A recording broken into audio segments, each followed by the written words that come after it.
Hello world, Pat Barber here from warmupandworkout.com and NorCal CrossFit. I wanted to give a comprehensive guide to attacking the Open. The game season is right around the corner. The Open starts up this next week, and I wanted to help you guys out with some of the stuff that I've learned over the years by approaching the Open. Now I want to break this video into 3 segments, and I'll just link down below to the jumps in the segments, but I wanted to go a beginner, hey, if you're fresh, new to it, how you should be looking at the Open, just my opinion on it. I wanted to talk about intermediate, and what I'm going to classify intermediate as is people who are looking to qualify for regionals. Their goal is to qualify for regionals, and they not to say they don't have a chance for the games, but their focus and their goal is to qualify for regionals. And then I'm going to say for advanced, the 18 of you out there who may ever watch this video, people who are know that they're going to qualify for regionals and they think they may qualify for the games, and their goal is actually to qualify for the games and do exceptionally well at regionals. So I'm going to break the video down into those 3, but to start it all off, before you jump, there are things that apply to everybody in every category. And I'll just go over those now so you can remember these are kind of overarching things that no matter what level of the Open you're at, I would highly suggest following these pieces. Now, number 1 is go hard.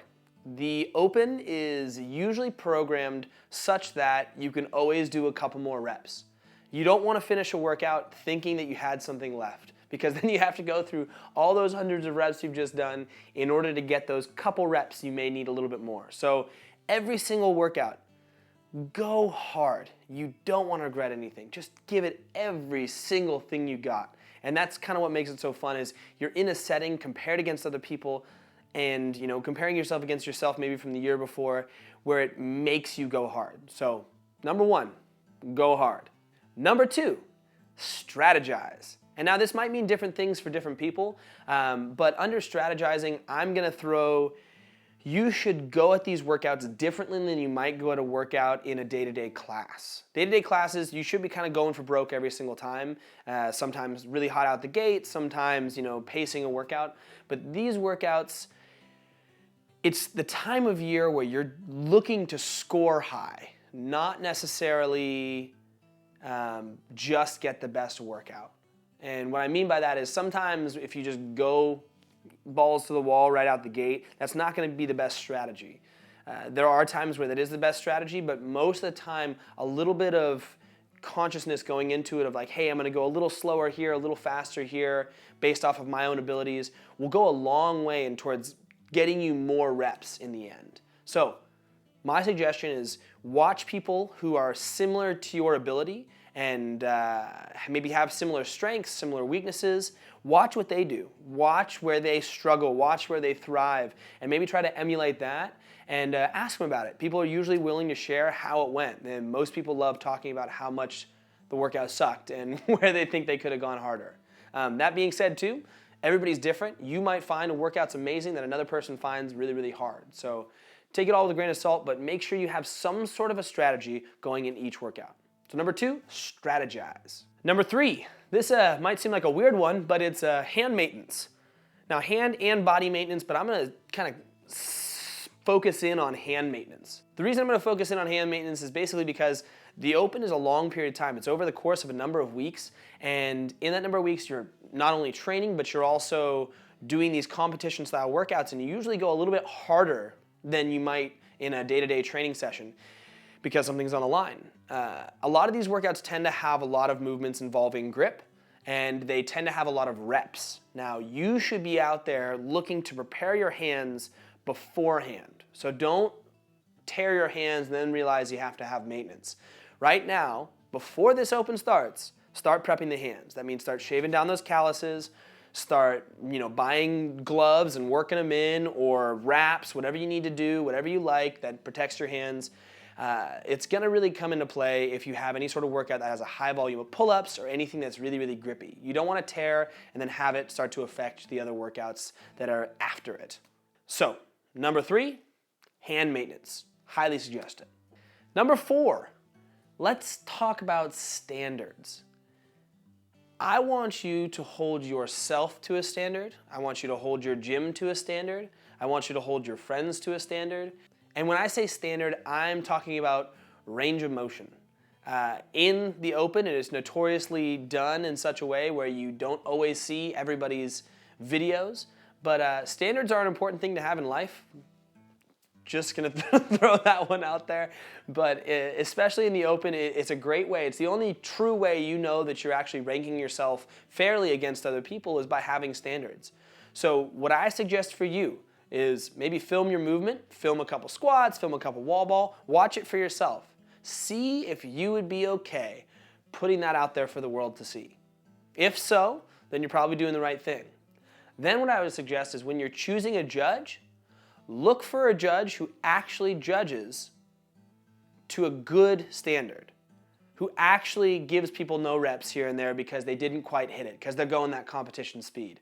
Look for a judge who calls people out because you want that judge there. You want that person holding you to a standard because when you turn it around, you're going to be the judge. And now you have to hold that person to the standard. And if you were held to it, then you'll hold other people to it. And it'll all make our community that much better. Have standards. And hold other people to them, and be okay when people hold you to those standards. So number 4 was standards. Number 5, and it's gonna be my final overarching piece, is going to be community. Don't forget about the community. This entire thing is a giant community piece. It is the best part about this is the fact that you have close to 300,000 people, at least over these last couple years, all throwing down in the exact same thing, all suffering the way you're suffering, doing the exact same movements. This is a giant community effort at as far as I know, the largest scale competition possible. It's amazing, and don't forget about that. Every time you're in the gym, every time you're there, be supporting other people.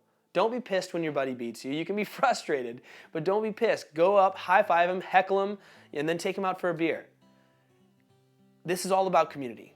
Don't ever forget that. That's the biggest piece that I can offer going into this is really, really make sure that your gyms hold community, that you hold community across the internet and you see people doing their workouts. Don't put other people down.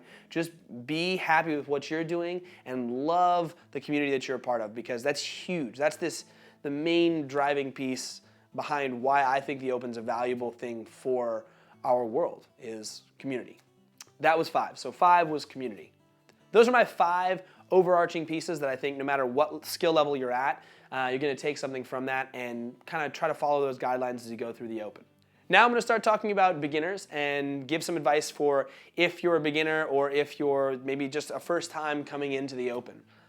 If you want to skip this, you can go ahead. If you look down in the description, there's going to be little jump links to the intermediate section where I'm talking about intermediate and advanced section. So if you don't want to listen to beginner stuff, you can just jump to those, to the intermediate or the advanced. Just go ahead and click down there. I'll give you a second.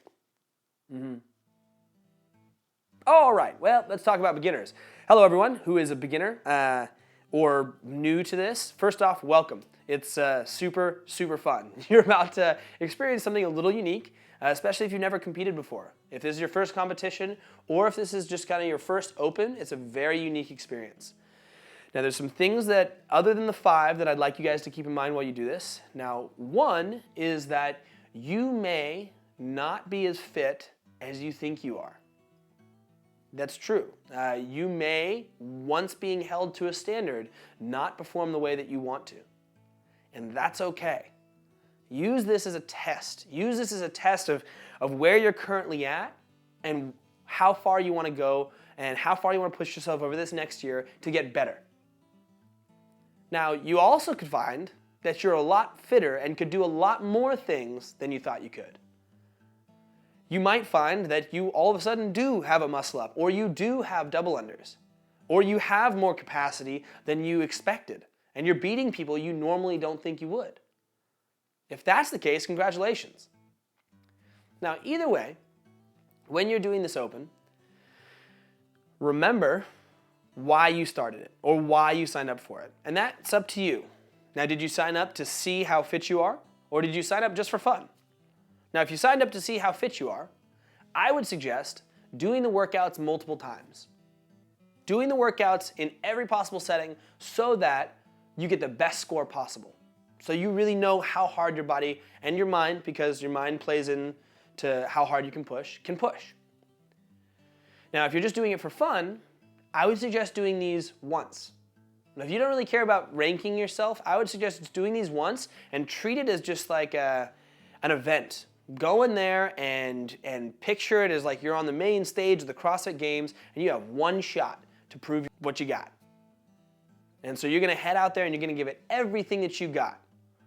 So if you're having it for fun, do it just once. Try.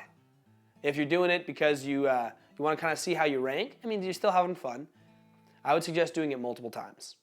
The open can be all-consuming. It can consume all your thoughts all the time. You're just leaderboarding nonstop, and you're thinking about how you're going to strategize, and you're hand maintenancing, and you're training, and you're mobilizing, and it can be all-consuming, and that's great. But just constantly think back to why you started it, and make sure that you're continuing to focus again on the community and hanging out with your friends and enjoying the time that you're doing it. If you don't have fun this year, in your very first year or one of your beginner years, then chances are you're not going to have fun in the years to come. So remember why you did it and enjoy the time that you do. That's my tips for if you're a beginner and you're heading into it, other than those top 5. Intermediate guys, welcome. Now intermediate, once again, I'm qualifying as people who are looking to make it to regionals. You've been on that cusp for years, or this is your first year and you think you can make it. I'm not going to really offer you anything groundbreaking here, but what I'm going to say is you guys should treat these workouts as your opportunities to go to the games. Not just to regionals, as the games. Like a huge, big thing, because that's what it is. And you should do these workouts as many times as you deem necessary. Now that's going to be different advice than I give to the people who are looking to qualify for the games. Because I think that if you're given the opportunity to do better than you did before, you should. That's not a luxury you have at regionals. It's not a luxury you have at the games. But it is a luxury that you have in the open. And if your goal is to break that little cusp there and just make it to regionals or make it to regionals, do these workouts as many times as you want, as many times as you see fit. Now, be up on your hand maintenance, be up on your making sure your body's recovering and making sure that you're not killing yourself so hard that you don't end up getting a decent amount of rest before the next week. But I highly suggest doing these workouts multiple times and learning from each time, writing down what happened and attacking it slightly differently and seeing if that plays into you doing better the next time. It's a great learning time for yourself, and treat it as that. The only other piece of advice that I have for you, I gave you in the beginning, but is because you guys are going to be so wrapped up in this, don't lose sight of the community. Don't lose sight of the fact that other people are doing this too. If your buddy beats you, don't get mad. Figure out a way you can strategize and beat them. Figure out what they did and beat them. But don't also be the person who's going to turn around and not tell your strategy to your buddy. Don't let this consume your life that way. Continue to refer back to the community because they will support you when it gets hard. And that's the best way to do the best in these workouts. That's all I got for you guys who are intermediate. Now advanced, welcome. Glad you made it this far. There's probably like 12 of you. I don't know why you guys are even listening to me. You guys are advanced. No. Well, if you have made it this far, I don't really have that much to offer to advanced people. I'm not going to tell you how to train. I'm not going to tell you to do anything. You guys obviously are advanced. You know what you're doing. What I am going to offer you is I want you guys, if you can, go into it with a one and done mentality. Now remember, I'm qualifying advanced as people who think they are going to the games, who know they are qualifying for regionals. You now need to build your mentality into this place where one opportunity is all that you've got. You shouldn't have to do these workouts multiple times in order to qualify for regionals. And then at regionals, it doesn't really matter. That's always one and done. So you should have the mentality of you get one shot to do these workouts. You should have that mentality. Doesn't mean you only have to do them once. You should just have the mentality of only doing it once. And if for some reason something goes tragically wrong, maybe do it again. Because with the tightness of competition, you can't afford to have one horrible score. But for your sake, for your own psychological sake, as you get into the regionals and get into the games. This is where you prep yourself. This is where you treat that one shot as that time that you step out there on the competition floor and you go head-to-head with Froning. So, treat it as such. Go one and done. That's it. The only other piece I want to offer you is you guys are the advanced. You guys are the people that other people look to. You guys are the other people that inspire the entire community. But don't lose sight of the fact that that community is what holds you up. Keep that community spirit. Be the first one done cheering on everybody else. Because you know that's what happens at the games.